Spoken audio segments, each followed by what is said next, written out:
আসসালামু আলাইকুম। আর সাথে সাথেই জান্নাত না জাহান্নাম, আমি আপনাদের সেই অন্ধকারের কথা বলবো যেখানে মৃত্যু শেষ হয় না, শুধু শুরু হয়। বাংলাদেশের মাটি এত উর্বর, এত মমতাময়, কিন্তু এই মাটির নিচে লুকিয়ে আছে এমন শ্মশান যেখানে মৃতদেহ পচে যায় না, জেগে ওঠে।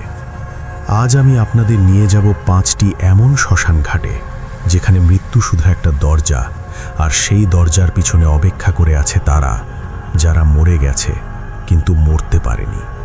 তাই লাইট জ্বালান, দরজা বন্ধ করুন, আর যদি কখনো রাতে শ্মশানের পাশ দিয়ে যান, পিছন ফিরে তাকাবেন না, কারণ ওরা দেখে নিচ্ছে।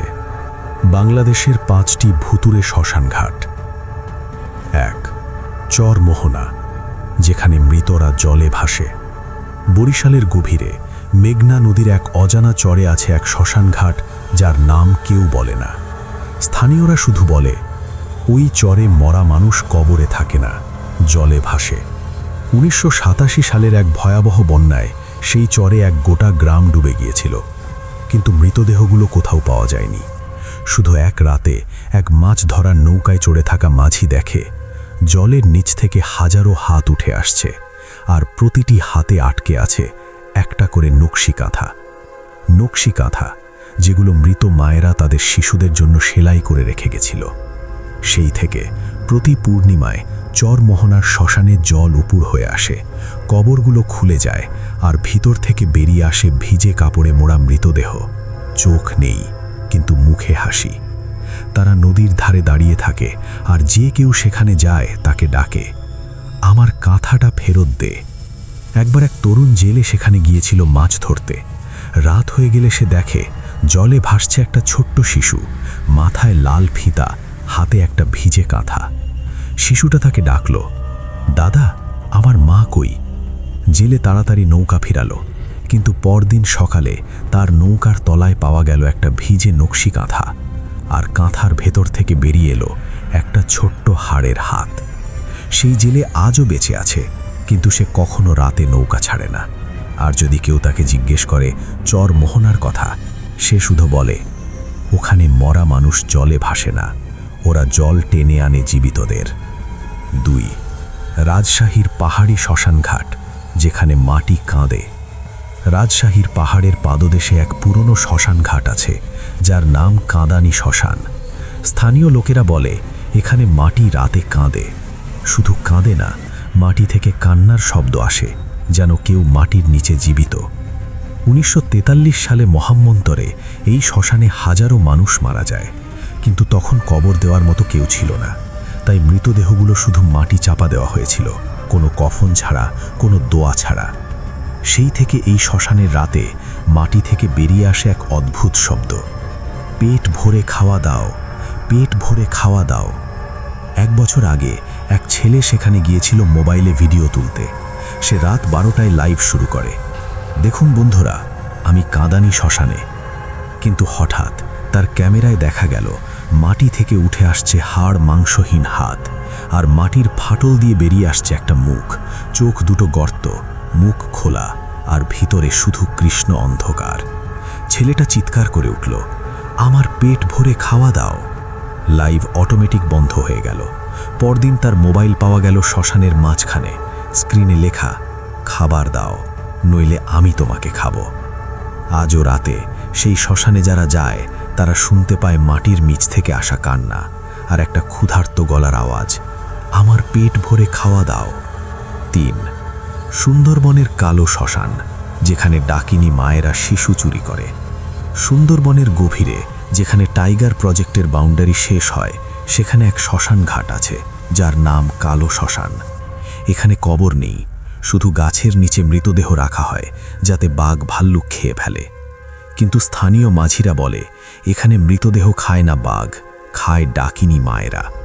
প্রাচীন কিংবদন্তি অনুযায়ী যে মহিলা গর্ভবতী অবস্থায় মারা যায় সে ডাকিনীতে পরিণত হয়। সে সব সময় অন্যের শিশু চুরি করে, কারণ তার নিজের শিশু জন্ম নেয়নি। একবার এক মাঝির স্ত্রী গর্ভবতী অবস্থায় মারা যায়, তাকে কালো শ্মশানে রাখা হয়, কিন্তু পরের রাতেই তার বাড়ি থেকে তাদের 5 বছরের ছেলেটা অদৃশ্য হয়ে যায়। পরদিন সকালে শ্মশানের এক গাছে ঝুলছিল ছেলেটা, কিন্তু তার মুখে লাল রঙের ঠোঁট আর হাতে একটা 5 ফোড়ন টিন। মাঝি ছুটে গেল, কিন্তু যখন সে ছেলে নামালো, ছেলেটা হঠাৎ বলল, মা বলেছে তুমি আমাকে আর কখনো ছুঁয়ো না, নইলে আমি তোমার চোখ খেয়ে ফেলব। মাঝি চিৎকার করে উঠল, আর সেই মুহূর্তে গাছের পিছন থেকে বেরিয়ে এলো এক মহিলা। কালো চুল মুখ ঢেকে রেখেছে, পেট ফোলা, আর হাতে একটা নবজাতকের হাড়। ছেলেটা তার দিকে ছুটে গেল। মা! মাঝি পালালো, কিন্তু সে আর কখনো সুন্দরবনে যায়নি। আর যে কেউ কালো শ্মশানে রাতে যায়, সে শুনতে পায় গাছের পাতায় লুকানো শিশুদের হাসি আর এক মহিলার গলায় গুনগুন করা লোরা। ঘুম পাড়ানো বাছা মোর, মা তোরে নিবে কালো জঙ্গলে, যেখানে মৃত্যু নয় শেষ, শুধু শুরু হয় মায়ের খেলা। 4. চট্টগ্রামের পাহাড়ি শ্মশানঘাট, যেখানে মৃতরা পাহাড়ে ওঠে। চট্টগ্রামের এক পাহাড়ের চূড়ায় আছে এক শ্মশানঘাট, যেখানে মৃতদেহ পোড়ানো হয় না, কবর দেওয়া হয় না, শুধু পাহাড়ের গুহায় রাখা হয়। স্থানীয় চাকমা সম্প্রদায়ের লোকেরা বলে এখানে মৃতরা রাতে পাহাড়ে ওঠে। তারা শীর্ষে গিয়ে চাঁদের দিকে তাকিয়ে থাকে, আর যে কেউ তাদের দেখে সে আর নিচে নামতে পারে না।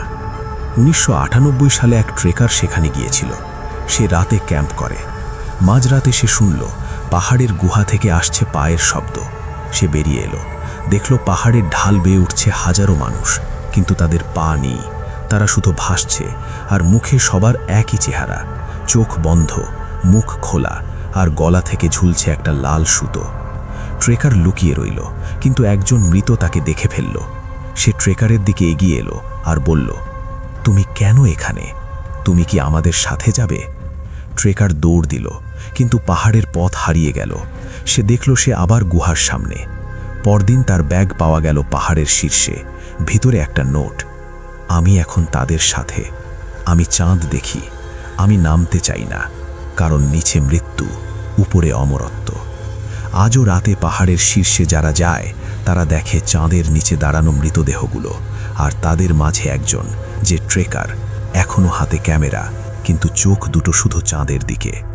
5. ঢাকার লালবাগের গোপন শ্মশানঘাট, যেখানে মৃত বেগমরা নাচে। লালবাগ কেল্লার পিছনে এক পুরনো মসজিদের ভগ্ন দেওয়ালের পিছনে লুকিয়ে আছে এক শ্মশানঘাট, যার কথা কেউ জানে না। মুঘল আমলে এখানে বেগমদের কবর দেওয়া হতো, কিন্তু যারা রাজ দরবারে অপরাধী হতো তাদের কবরে জীবন্ত পুঁতে দেওয়া হতো। সেই থেকে রাতে সেখানে শোনা যায় ঘুংরুর শব্দ। এক রাতে এক সিকিউরিটি গার্ড সেখানে গিয়েছিল চোর ধরতে। সে দেখল কবরের উপর দাঁড়িয়ে আছে এক মহিলা, মাথায় ঘোমটা, হাতে একটা পুরনো আয়না। মহিলা আয়নায় নিজেকে দেখছিল, কিন্তু আয়নায় তার মুখ নেই। গার্ড চিৎকার করল। মহিলা তার দিকে তাকালো আর হাসল। তার মুখ থেকে বেরিয়ে এলো কালো কীট। গার্ড পালালো, কিন্তু পরদিন তার ঘরে পাওয়া গেল একটা পুরনো আয়না, আর আয়নার ভিতর থেকে তাকে দেখছিল সেই মহিলা। সেই থেকে প্রতি রাতে লালবাগের গোপন শ্মশানে দেখা যায় মৃত বেগমরা নাচছে। তাদের হাতে আয়না, পায়ে ঘুংরু, আর মুখে শুধু কালো অন্ধকার। যে কেউ সেখানে যায়, সে পরদিন থেকে নিজের আয়নায় নিজেকে দেখতে পায় না, শুধু দেখে সেই বেগমদের হাসি। আপনি কি ভাবছেন এগুলো শুধু গল্প? না, বাংলাদেশের প্রতিটি শ্মশানে আজও কেউ না কেউ জেগে আছে, কারণ মৃত্যু শুধু একটা দরজা, আর সেই দরজা খোলা থাকে যাদের অসমাপ্ত কথা আছে, অপূর্ণ প্রেম আছে, বা অপরাধের বোঝা আছে।